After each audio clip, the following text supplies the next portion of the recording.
Muslim by and large, although not exclusively, because there are Christians that were in the group as well that came through.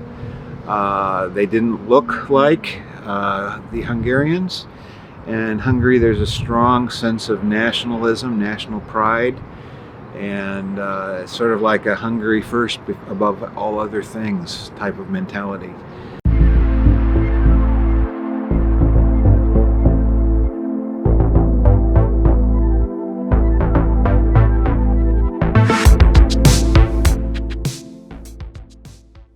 Can you speak a little bit into the attitude of the Hungarian people in response to the refugee crisis? And I understand there's some history there with an issue with Syria.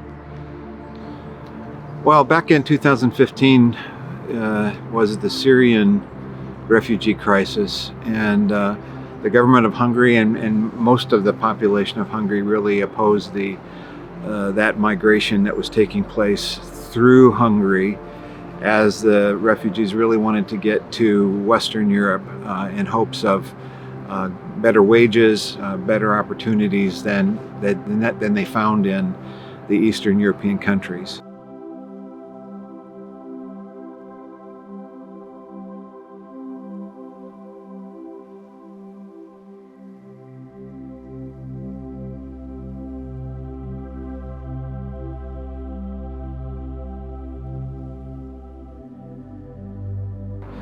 Hungary took a real strong stance against the Syrian refugees, and I think one of the factors was that they were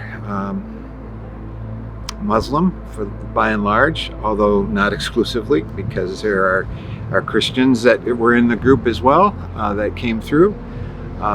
They didn't look like the Hungarians.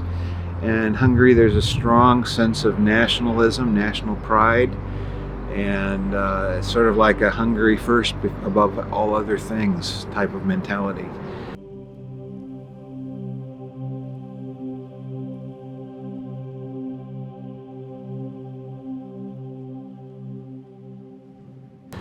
Whereas now, with the Ukrainian crisis, a number of the refugees actually are native Hungarian speakers. They live in the area called Transcarpathia, which is part of what was Greater Hungary. They're ethnic Hungarians, and they consider themselves to be Hungarian. So that sector of the refugees are readily accepted.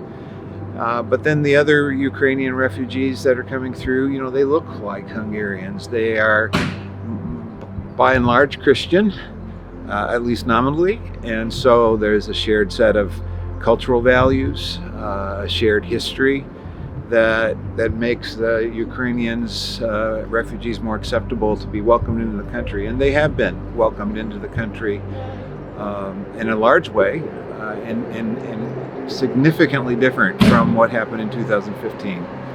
Here in Hungary in 2015, the Hungarian government didn't do anything really to support the Syrian refugees. The train stations were packed, and eventually what the government did do was get a bunch of the city buses and bus everybody to the Austrian border and dump them off there and let the Austrians take care of them. Whereas here they have set up transit centers, they have placement agencies to find housing and jobs for refugees that want to stay in Hungary. They make it easier to receive asylum here, and the church groups that were afraid to participate in outreach back in 2015 are active in collecting food and resources and volunteering to help as they're able with the refugee crisis. The biggest challenge has been that there aren't a lot of Hungarians that speak Ukrainian, and there's a really big need for Ukrainian translators. It's a challenge for figuring out how to provide education for the Ukrainian children, and there's another really big issue that is dealing with the trauma, the post-traumatic stress that not only are the children experiencing, but the women are experiencing, having left their husbands or fathers or brothers behind in Ukraine. and then secondary trauma from those that are ministering to them and with them. It's a big challenge, and there are some agencies that are specializing in trying to offer trauma care training and assistance for the workers, for the refugees.